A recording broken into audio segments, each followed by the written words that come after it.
him. Upgrade anytime at Prairie Mobile, your SaskTel authorized dealer.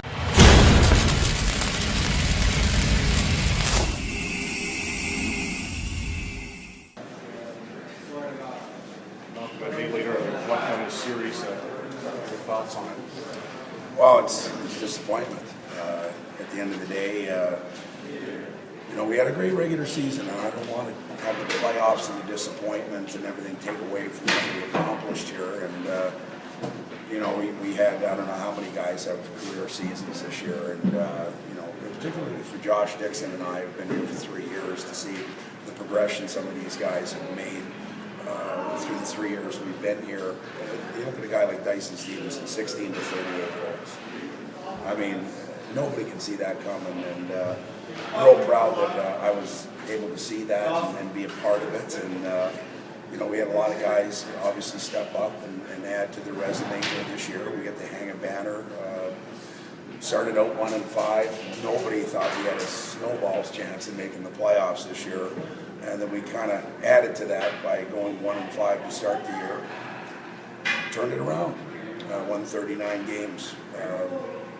Won the East Division, but we didn't take the next step in the playoffs, and that'll be the goal next year, obviously, is to take another step. And nobody says it's going to be easy. We know that. If winning was easy, everybody would do it all the time, but it's difficult. And for the returning players, the message has been, you got to learn from this failure, see the difference in the regular season intensity and determination to the playoffs, and learn from that, so that when we get to the playoffs next year, you're able to ratchet it up that much higher. You look at the 320-year-olds. I know Boston was regulars in their first years here, but a guy Dyson Stevenson has been here 4 years, and maybe Chandler Stevenson too probably won't be back. What's your message to those two after a year like this? Well, Dyson, what can you say? He's all heart. I mean, the kid's playing with really one hand, and he didn't want to end his career in the suit. He wanted to do it on the ice. Would he like to have been at 100% for the playoffs, and would we have liked that? For sure. But he gave us everything that he had based on what he had. A guy like Chandler, you just never know, right? Cold job, he came back as a 20-year-old with a contract. You never know what can happen. But he had a great year, and I told him, to be a successful player, you have to learn that it's tougher in the playoffs. You get keyed on more in the playoffs. You have to be able to fight through all those distractions, all those obstacles, and people judge on the playoffs. Cal Rose looks like he's heading off to the Islanders affiliate. I guess how good an experience would that be for him? Well, I think it's good for all these young kids. I can coach Bill as long as I did. These are kids that are living with billets, and now you're going down with 30-year-old men with wives and kids and mortgage payments and responsibilities, and it's a whole other world. So we preach professionalism around here. It's great when guys get a chance to be a part of it in a locker room presence with guys older than them. So I think that'll be huge for him, especially in the role of a captain next year and a leader. How did you see him grow as a captain from Well, again, first of all, I apologize for my voice. I'm a little under the weather here, but a little scratchy than normal. But Kyle grew into the role. Part of it was we knew there was going to be a learning curve with him.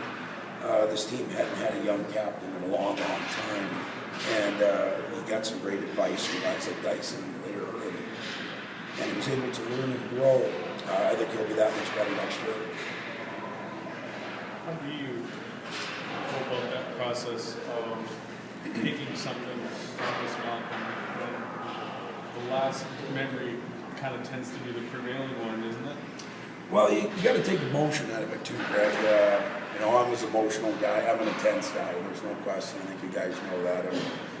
I'm not built for the passive person, so I'll digest this for a couple of days. What my typical thing is I'll get away from it for a couple of days. I'll go back and I'll revisit it a couple of times over the summer, watch the film, and get an idea of what works in terms of player character and determination, the types of players you need to have success in the WHL and the playoffs. Those are the players we'll target. Those are the intangibles we'll target, whether it's size or speed or just sheer determination, mental toughness, those types of character things that you don't measure on a skating rink or on a combine or things like that. That's how I like to look at it. I'll just get away from it for a while. There's nothing we can do about it now. We're not having our draft today or tomorrow or the next day. There's no trades to be made right now, but I'll take some time to go back and look at the type of character things that we need to address. Players that could be available, the Euro draft, and Chad and I will work all summer.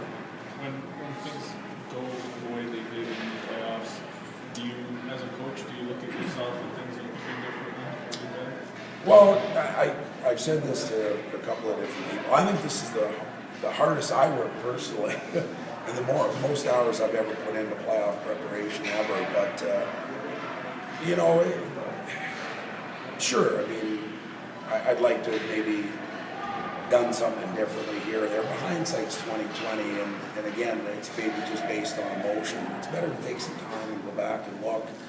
At the end of the day, you can only do so much sometimes as a coach. Or, you only got so many timeouts, you only got so many goalie switches, you only got so many players at your disposal, and you only got so many tricks in the bag. At the end of the day, sometimes the players have to rally around themselves.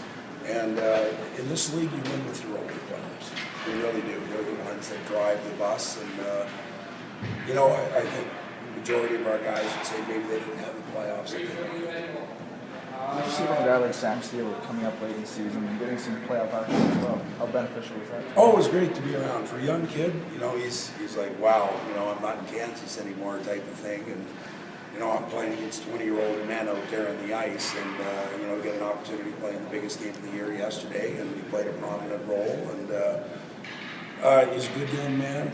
I'm sure he put a lot of pressure on himself to be successful, but we had no expectations other than we just wanted him to learn and get better and be around it. And look forward to seeing him in spring camp. What would you take out of your first year as head coach? It's the same thing. I've coached 16 years, been head coach a long time. It's no different every year. You just look for different ways to address each and everything, right? Is there a new and productive way to do this? Can you squeeze more out of guys? And I will say I'm real proud of the coaching staff this year. I thought we squeezed every little bit we could out of these guys throughout the course of the season, and certainly in the playoffs. It was almost like Greg Mayer, my trainer, said it was like squeezing that toothpaste right to the very end. And we worked hard as a group this year, and Chad as well. And, we're proud of the accomplishments, but we want to take it another step. How would you categorize your first year? No different than it was as an assistant coach. Patty Connick would make me feel like I was a co-head coach with him, so I don't feel any different today. I'm just proud of the group and proud of the staff that I get to work with each and every day. And I had a lot of fun with this group. I enjoyed coming to the rink each and every day this year. I know last year was a tough year. It was, but this group of kids is the best group I've had in 3 years here. A lot of fun. And wasn't too many down days coming to the rink. Oh yeah, absolutely. Yep. How much do you look forward to taking this experience that you're on the bat and building out? Or is it too soon to be looking forward to anything at this point? My brain's never stops, man. I've been thinking about next year already. So unfortunately, that's a part of my past. When I was coaching in the ECHL, it's 365 days a year. You never stop. So that's the way my brain works now. And I've already started writing notes. I'm on the bus last night, writing down things, different ideas, different plans. I'll be sitting around the pool, maybe the golf course this summer in Florida, doing the same thing. And this weekend, I'm going to take some time to spend it with my kids. One of my son's last hockey game this afternoon and cheering him on. And a couple of weeks, I'll make my way back down south and then look forward to getting back for spring camp. But it'll be a plan in progress.